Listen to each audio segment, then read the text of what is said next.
Hi Maggie, welcome to our establishment. I guess given the work you've presented here, it's a mixed media piece, basically watercolour. So the basics of the framing really are being a watercolour, and the same applies for pastels, is we need to have glass. And once we know we're going to put glass on a work, because technically the glass shouldn't sit on the work, because being watercolour paper there's some moisture in it, and ideally if the glass sits on the work it can sweat over a period of time and the work can stick to the glass depending on the temperature changes in the room.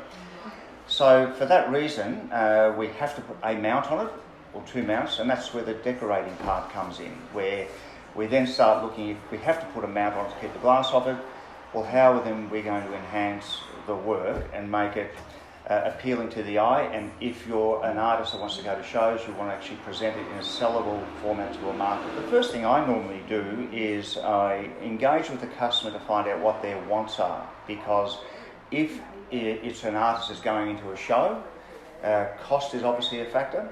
Also, they want to have their work appealing to as broad a range as possible. So therefore we may be a little bit conservative about what we introduce. If, on the other hand, it's a piece for the artist's home, or they're giving it a present and they know exactly where it's going, then we start asking some questions, which is basically the sales part of it, which we ask leading questions.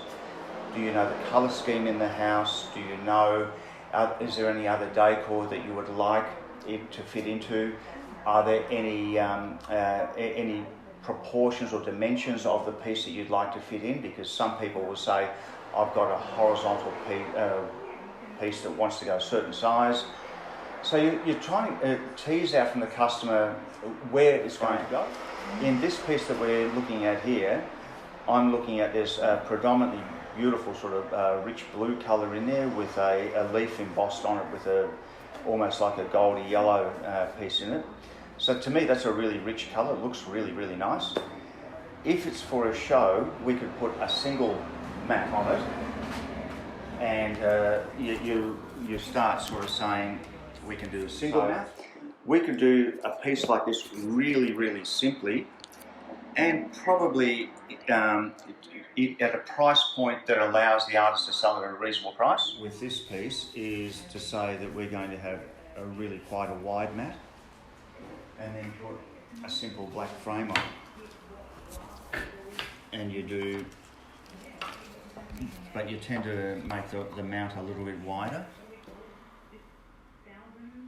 Now that goes against the principle of using the colours, but it's still, if you make it big, it becomes a gallery exhibition style. So you can actually say that, and we did a job for someone the other day, they had 4 or 5 pieces going to a gallery, and basically all the frames are the same, the prints were a little bit different, the mats were adjusted to make them the same size. So it's a suit for purpose sort of thing.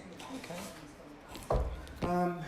Importantly, with any artwork nowadays, purely from the framing principles, if they're originals, we don't glue them down.